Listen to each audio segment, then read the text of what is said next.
Le marché crypto vient de se prendre une claque monumentale. En moins d'un mois, plus de 1000 milliards de dollars se sont évaporés, ce qui représente environ 25% de la valeur totale du marché crypto.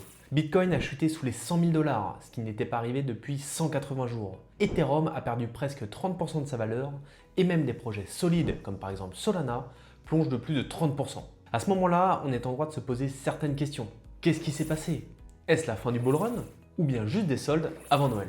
Reste bien jusqu'à la fin parce qu'on va décoder les vraies raisons de cette baisse, les erreurs à éviter maintenant et surtout comment reconnaître si le marché est en train de craquer ou juste de respirer. Allez, attache ta ceinture, on plonge ensemble dans la tempête.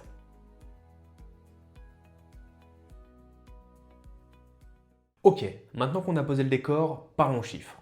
Parce que là, ça pique fort. En ce début novembre 2025, le Bitcoin vient de passer sous les 100 000 dollars, avec un point bas autour de 99 000 dollars. Et dire qu'il y a 3 semaines à peine, il flirtait encore avec les 130 000 dollars. Résultat, plus de 20% envolé, soit des centaines de milliards partis en fumée. Mais attention, pendant que tout le monde panique, la dominance du Bitcoin, elle, grimpe. On est passé de 58% environ à plus de 60%, ce qui veut dire une chose très simple.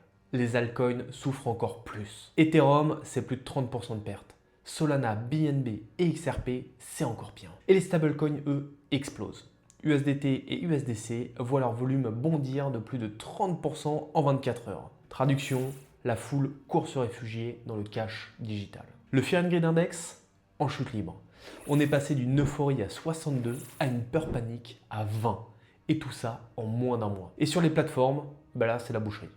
Le 4 novembre, plus de 1,8 milliard de dollars de positions sont liquidées en moins de 24 heures. Et ce n'est pas tout.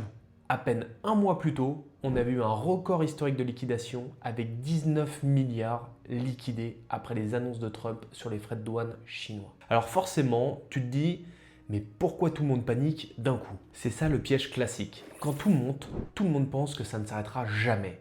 Mais il suffit d'une étincelle, un tweet, une rumeur ou une phrase mal placée de la Fed et tout s'écroule. Le marché crypto, c'est comme une fête sans sortie de secours. Tout le monde danse tant qu'il y a de la musique, mais quand elle s'arrête, c'est la bousculade vers la porte. Ce qu'il faut retenir, c'est simple. Ce n'est pas la fin du monde. C'est juste une respiration brutale. Et cette respiration, elle cache souvent un message beaucoup plus intéressant. Et on va décoder ça ensemble.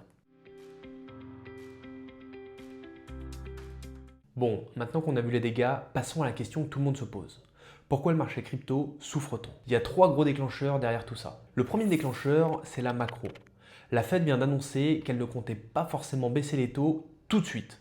Traduction, l'argent reste cher, le risque redevient moins sexy, et qui prend la claque en premier quand les investisseurs se crispent? C'est les actifs les plus volatiles, donc les cryptos. En parallèle, la tension monte sur les marchés traditionnels. Les bourses sont nerveuses, les obligations redeviennent attractives et les gros portefeuilles crypto se disent ok, on va peut-être commencer à sécuriser un peu. Ce qui nous amène au deuxième déclencheur, la prise de profit massive.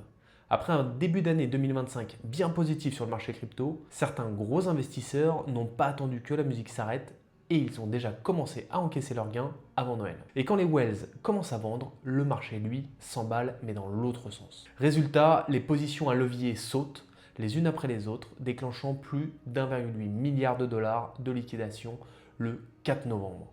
C'est littéralement un effet domino. Le troisième effet déclencheur, c'est la psychologie. La peur, pure et simple. Tout le monde scrute les graphiques, les médias parlent de crash, les petits porteurs paniquent et ça devient une boule de neige émotionnelle. En réalité, c'est le même film à chaque cycle. Quand tout monte, les gens se croient invincibles. Et quand ça redescend, tout le monde cherche la sortie. Même ceux qui disaient « je hodl à vie ». Et c'est là qu'il faut garder la tête froide et bien penser à sa stratégie avant d'agir. Bon, maintenant qu'on sait pourquoi le marché baisse, il est temps de se demander qu'est-ce que ça veut dire pour toi. Parce que oui, on peut analyser les chiffres, les liquidations, les wells, mais à la fin, ce qui compte, c'est comment toi, tu réagis quand tout s'effondre. Et c'est là que la différence se fait entre ceux qui paniquent et ceux qui gardent la tête froide. La première vérité, c'est qu'une correction, c'est pas une catastrophe. C'est juste le marché qui respire et c'est naturel. Regarde l'historique. À chaque cycle, Bitcoin a connu des chutes de 20, 30, 40, 60%. Et à chaque fois, ceux qui avaient une vision long terme ont vu ces baisses pour ce qu'elles sont vraiment. Des pauses et pas des fins. Pour certains, c'est même des moments positifs qui sont vus comme des soldes. La deuxième vérité, c'est que la peur, c'est contagieux. Quand tout le monde panique, ton cerveau te dit « fuis ». Mais la réalité, c'est que les plus gros gains dans ce marché ne se font jamais quand tout va bien. Ils se font quand plus personne n'a envie d'acheter. La troisième vérité, c'est que ce genre de moment, c'est un test. Pas un test de chance, mais un test de discipline et de psychologie. Si tu comprends pourquoi tu es dans ce marché, si tu sais ce que tu veux construire, alors une baisse ne t'effraie plus. Elle t'éduque. Le marché te rappelle juste une chose. La volatilité, c'est le prix à payer pour la liberté financière.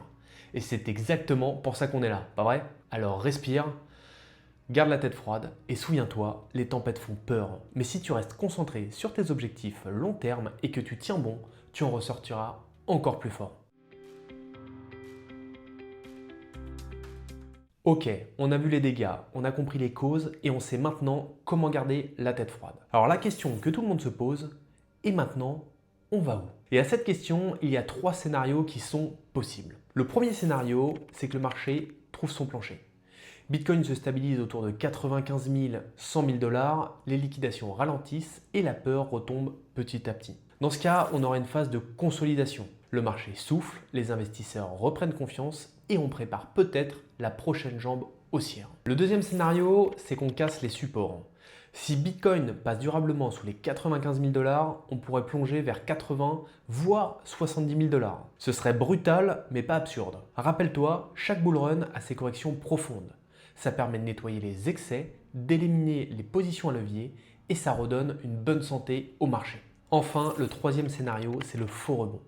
Le marché rebondit fort, tout le monde croit que c'est reparti, mais ce n'est qu'une vague de soulagement avant une nouvelle jambe baissière. Et c'est là que la plupart se font piéger. Le message à retenir est simple. Peu importe le scénario, ce n'est pas le moment de réagir dans la panique, c'est le moment de planifier. Demande-toi, est-ce que j'investis avec conviction ou est-ce que j'investis juste par FOMO? Parce que les corrections, c'est comme les marées. Elles emportent les spéculateurs, mais elles révèlent les constructeurs. Et crois-moi, 2025, ce n'est pas la fin du jeu, c'est juste une nouvelle manche. Si ce genre d'analyse t'aide à garder la tête froide, n'hésite pas à t'abonner à CryptoClock.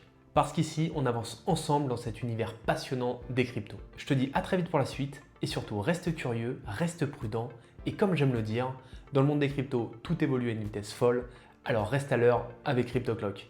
Ciao!